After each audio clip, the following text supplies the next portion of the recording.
Hi everyone, welcome to our channel. In today's video, we'll be learning English through an exciting story about a trip to New York City. We'll explore famous landmarks, hidden gems, and everyday moments as we follow the journey of discovering this amazing city. As we go through the story, we'll focus on simple vocabulary and phrases to help you improve your English. So, sit back, relax, and let's learn English together while enjoying the adventure. It was a cool, sunny morning when I first arrived in New York City. The airplane touched down gently on the runway, and my heart began to race. I had always dreamed of visiting this place, and now it was finally happening. As the plane taxied toward the gate, I could already see the tall buildings in the distance, shining under the clear blue sky. The thought of being in one of the busiest cities in the world excited me, but it also made me nervous. New York was known for its fast pace, its noise, and its endless energy. I wondered how I would fit in. After collecting my luggage, I stepped out of the airport and into the city for the first time. The air felt different here, fresher somehow and filled with the sounds of traffic and people talking. Yellow taxis zipped past me, and the tall buildings seemed to stretch endlessly upward, as if they were reaching for the sky. I felt tiny beneath all these giants. I had planned this trip for months. It wasn't just about seeing the famous landmarks, though that was certainly part of it. I wanted to experience the city, feel its rhythm, and understand what made it so special. Growing up, I had seen New York in movies, books, and photographs, but now I was standing here, in the middle of it all. The first thing I needed to do was get to my hotel. I had booked a small place in Midtown Manhattan, close to many of the city's popular spots. I hailed a yellow cab, told the driver my address, and settled in for the ride. The streets were busy, but my excitement made the chaos seem less overwhelming. I looked out of the window, taking in all the sights, the busy streets, the bright signs, and the people rushing everywhere. It was like a movie, only I was the one in the scene. As we drove through the city, the taxi passed famous places I had only seen on TV. I saw Times Square for the first time. The giant billboards, the crowds, the lights. Everything was so bright, so alive. I couldn't wait to explore it all. Then we passed Central Park, a green oasis in the middle of the city. I imagined walking there one day, surrounded by trees and watching people relax in the sunshine. When the cab finally stopped outside my hotel, I could hardly believe it. I had arrived. I paid the driver, grabbed my bag, and stepped into the lobby. The hotel was small but nice, and the staff were friendly. They gave me a map of the city and suggested a few places to visit. I thanked them and took the elevator to my room. I unpacked quickly, but I couldn't wait long. There was too much to see. I decided to take a walk around the neighborhood to get a feel for the city. I stepped outside, feeling the warmth of the sun on my face. The streets were busy with people walking quickly, talking on their phones, or laughing with friends. It was like everyone had somewhere to be. The noise of the city was constant. The honking of car horns, the chatter of people, the sound of footsteps on the sidewalk, but it didn't feel overwhelming. It felt exciting, like everything was happening all at once. I walked for what felt like hours, not really knowing where I was going, but enjoying the journey. I passed by small shops selling souvenirs, cafes with people sitting outside enjoying coffee, and street performers playing music. The city seemed to be full of life, full of stories waiting to be discovered. I stopped at a small cafe to get a coffee. I had read that New York was famous for its coffee, and I couldn't wait to try it. The cafe was cozy, with a few tables by the window. I ordered a cup of coffee and sat down, watching the world outside. People were walking quickly by, many of them with coffee cups in their hands, heading to work or meetings. It was amazing how everyone seemed to have their own busy life. I felt like I was part of something much bigger than myself. After finishing my coffee, I decided to head to one of the most famous landmarks in New York, the Empire State Building. I had seen pictures of it for years, but now I was finally going to see it in person. I followed the streets, looking up at the towering buildings and watching the people as they moved past me. It wasn't long before I reached the Empire State Building, and I couldn't believe how massive it was. It stood tall above the city, its Art Deco design shining in the sunlight. I took a deep breath, feeling small beneath its shadow, but also incredibly amazed. I didn't go up to the observation deck that day. I wanted to take my time and enjoy the city slowly, at my own pace. I walked around the building, looking at the people taking pictures and the tourists pointing in excitement. I realized that I was one of them now, one of the millions of people who came to New York to see the sights, to experience the magic. As the sun began to set, the city took on a new energy. The lights from the buildings and the street lamps lit up the streets, and the city felt even more alive than before. I walked back to my hotel, tired but happy. My feet ached from all the walking, but my heart was full. This was just the beginning of my adventure in New York, and I couldn't wait to see what the next day would bring. When I got back to my room, I sat by the window for a while, looking out at the city. I had only been here for a few hours, but already I felt like I was part of something big. New York had a way of making you feel small and important at the same time. It was a city of dreams, of possibilities, and I was ready to discover all that it had to offer.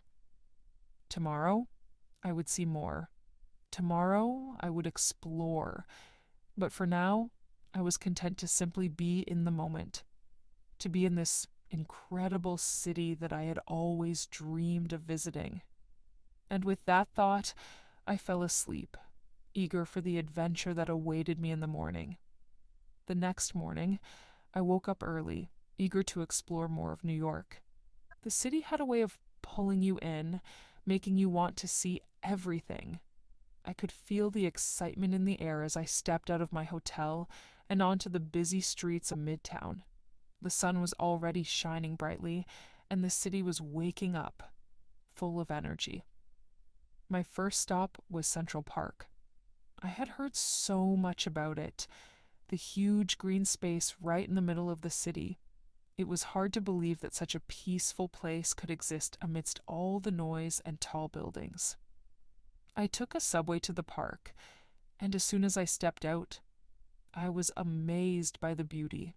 The park was vast, with trees lining the pathways, flowers blooming, and people jogging or riding bikes. Some were sitting on benches, reading books, while others were having picnics with friends. I walked slowly through the park, breathing in the fresh air. It was so different from the busy streets of Manhattan.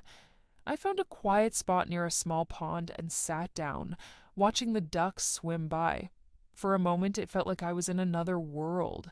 It was hard to believe that just a few blocks away, the city was still buzzing with activity. But here in the park, everything seemed slower, more peaceful. After spending some time in the park, I decided to explore more of the city. I walked down Fifth Avenue, past the famous shops and landmarks. The buildings were tall and impressive, and the streets were crowded with people from all over the world. I saw tourists with cameras taking pictures of the stores and street performers entertaining the crowds. It felt like there was always something happening in New York, no matter where you looked. As I walked, I noticed the famous landmarks that I had seen in movies and pictures, places like the New York Public Library, with its giant lion statues guarding the entrance, and Rockefeller Center, with its ice skating rink.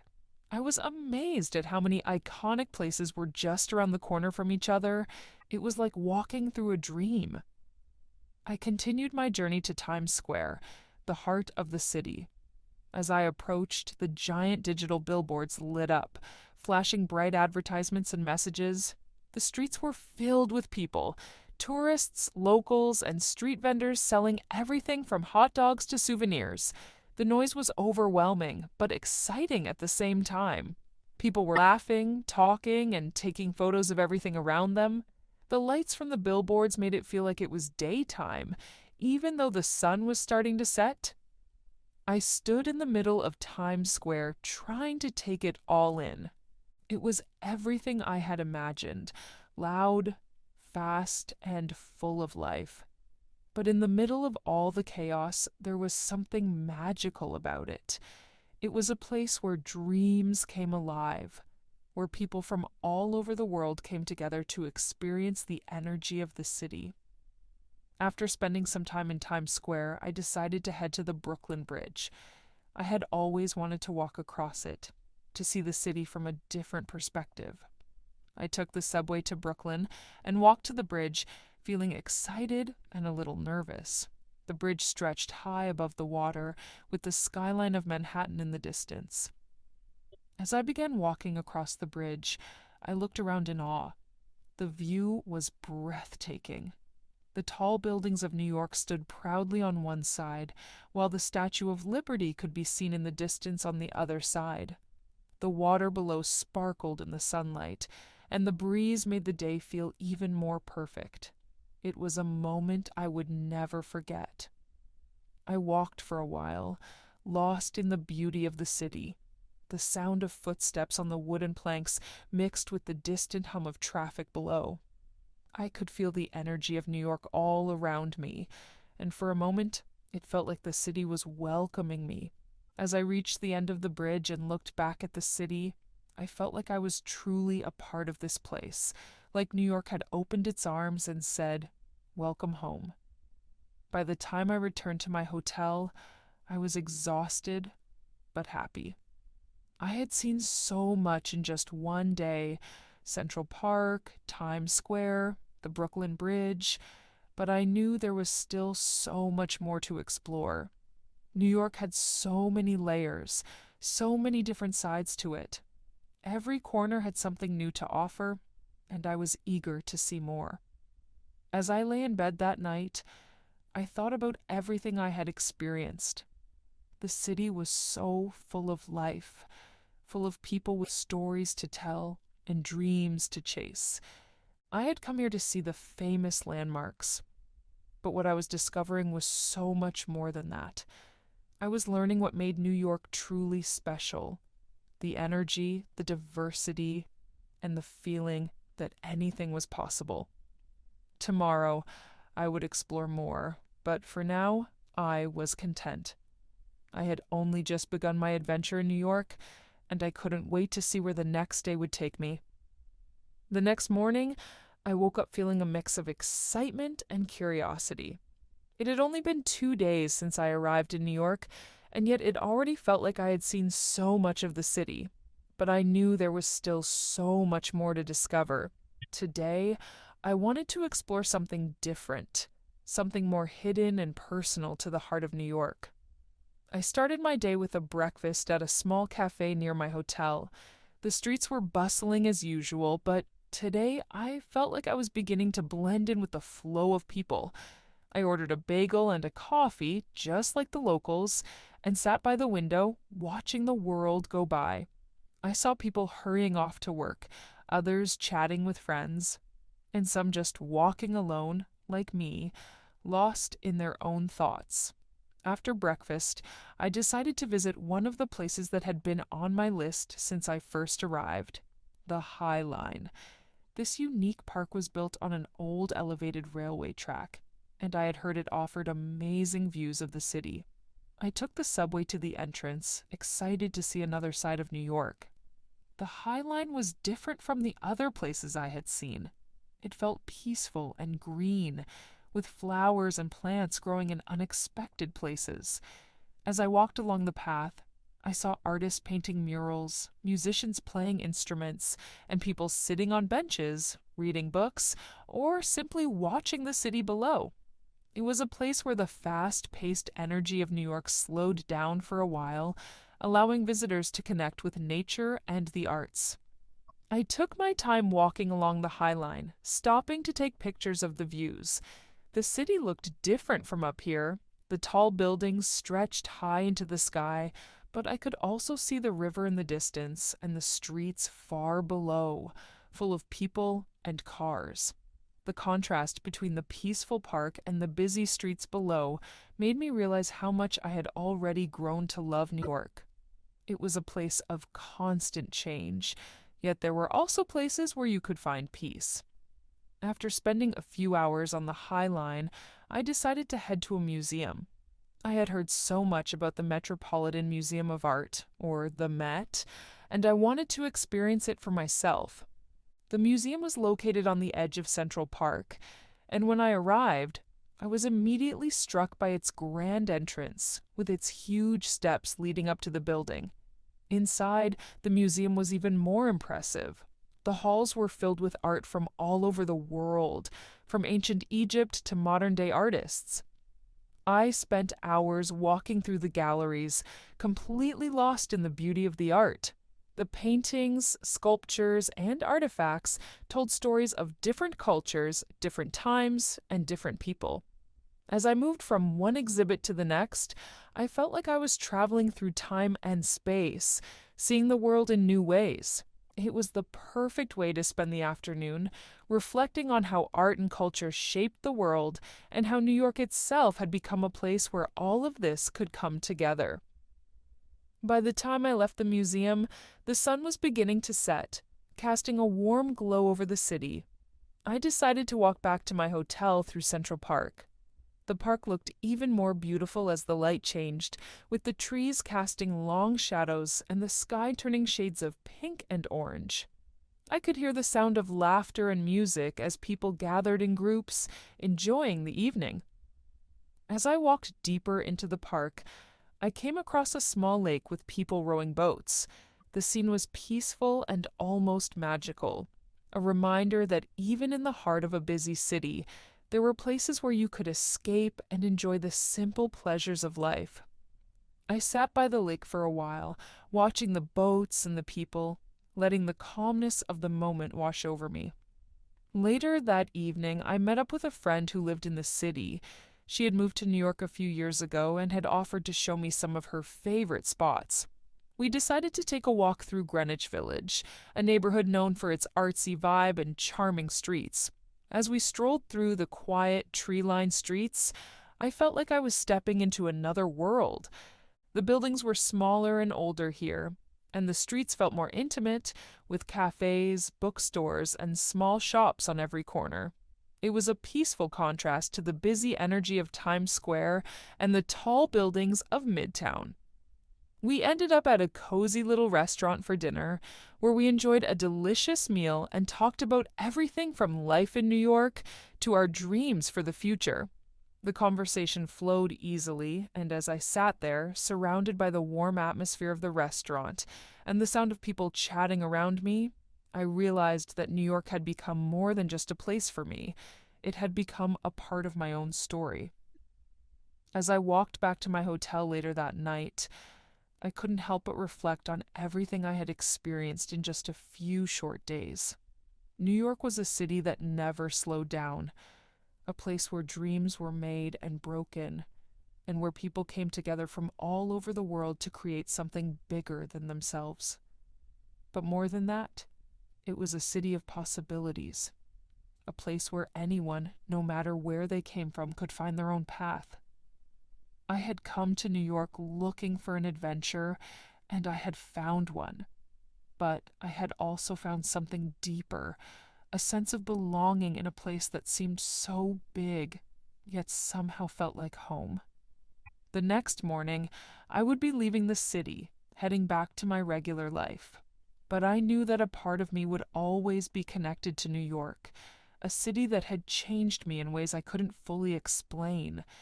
As I packed my bags, I promised myself that one day I would return. There was still so much more to see, so much more to discover, and in this city full of endless opportunities, I knew my adventure was far from over. Thank you for watching. We hope you enjoyed the story and picked up some new English words and phrases along the way. If you found this video helpful, don't forget to like, subscribe, and click the bell for more learning content. Let us know in the comments what part of the story you liked the most, or if you have any questions. Keep practicing, and we'll see you in the next video. Happy learning! Let us know in the comments what part of the story you liked the most, or if you have any questions. Keep practicing, and we'll see you in the next video. Happy learning!